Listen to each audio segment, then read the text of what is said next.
Welcome back to the channel, Jaden Chase. Now if you're new, remember to like, to share, and also to subscribe.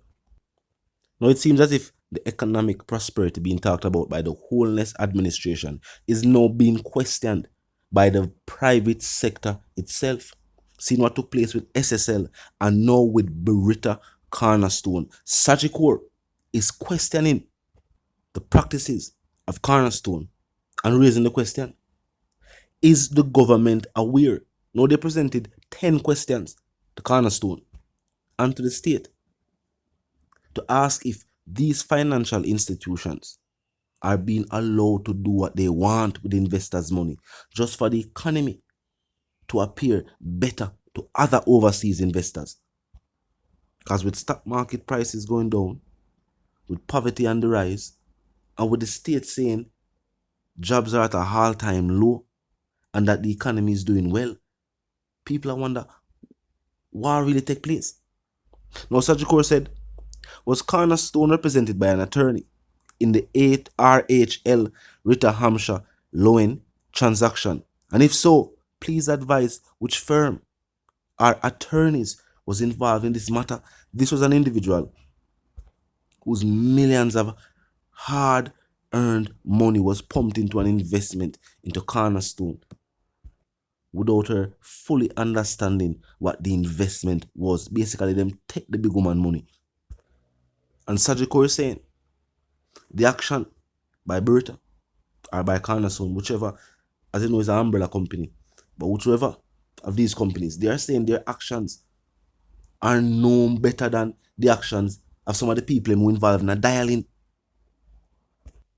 that get elderly people to invest large sums of money in a things where either them not ever get no return span or it will take them years for the return span them investment. Of course, we know legitimate companies do the years, and the dialers, you know, you will never get nothing from your investment. Now for Miss Rita Humphries Lewin's, it was the sale of her 28.2 million shares in Beretta to pay for a 1.4 million stocks in Cornerstone. Now, Sagicor Investment is a minority shareholder in Cornerstone, a private investment firm. It sued in Barbados for 4 million US in 2021 in a separate matter. Sagicor, on behalf of their client, is stating that they might demand some answers because the transaction that took place does not make commercial sense. And the same company, a Cornerstone, Sagicor paid them already in Barbados and take on 4 million US dollars off of them. What is taking place with the economy now, people? With the economy being numbers, money being numbers,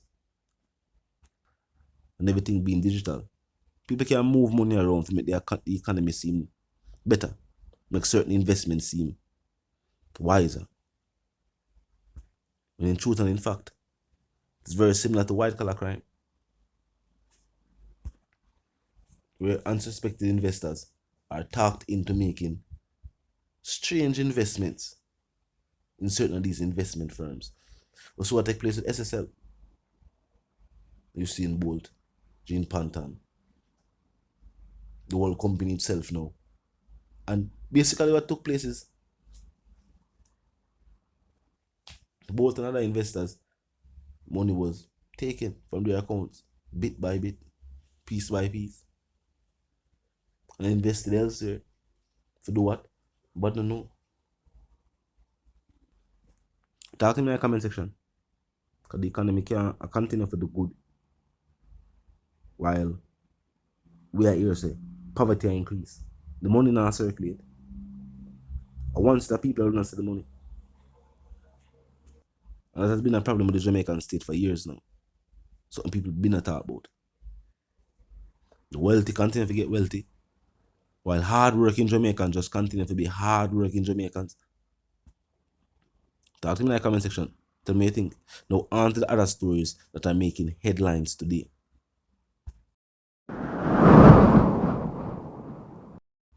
Now, not only has law enforcement made major arrests in the Daniel Rowe case, but they've also captured some major individuals in the St. James area. May I make one hear what go on? And then, of course, we'll continue reasons. Of course, more wanting to look, and of course, more wanting to listen.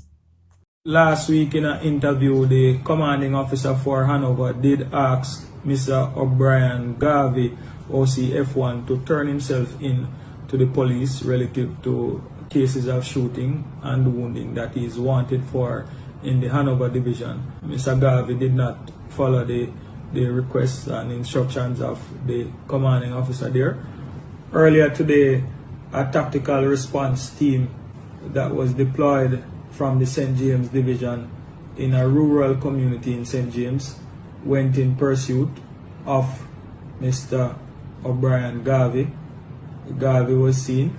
He ran from the police. He was pursued extensively. He was captured by the police.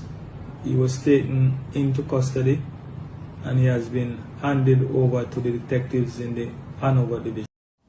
Now, while the description that was circulating in social media was not that of the individual arrested by law enforcement, they are saying a female was indeed captured by law enforcement and she was questioned in the presence of her attorney.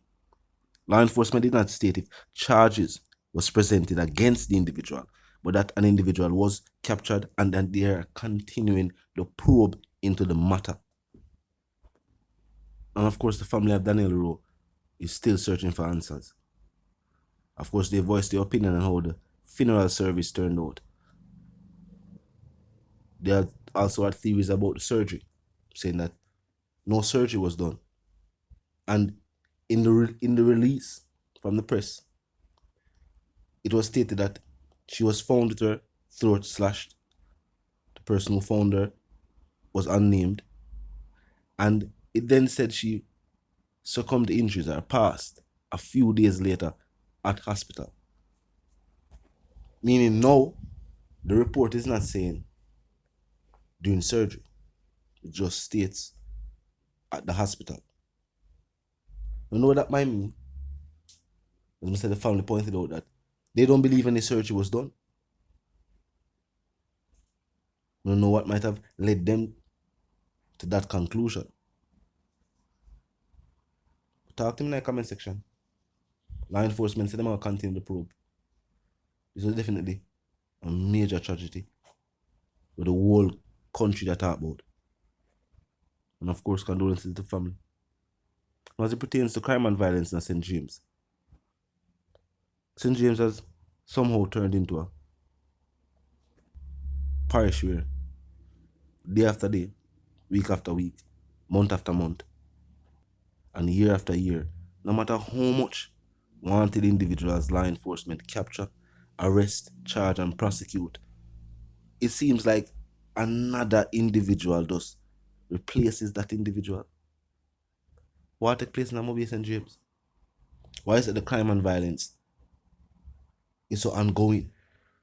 Despite Mobile St. James being named as one of the wealthier parishes on the island, whether it be tourism, or even if you are talking about illegal funds, I say one of the parishes where quote unquote dialing was popularized.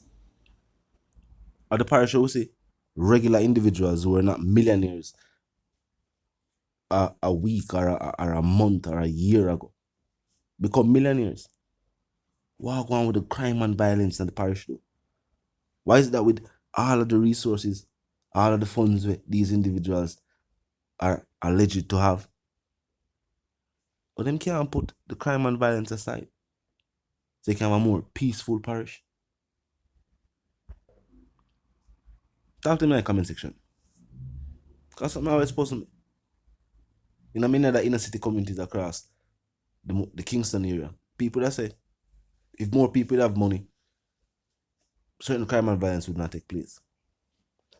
In places like Mobile St. James, you see, it's almost like the illegal funds they bring the crime and violence to certain districts and certain parts of the parish. The crime and violence wasn't too prevalent.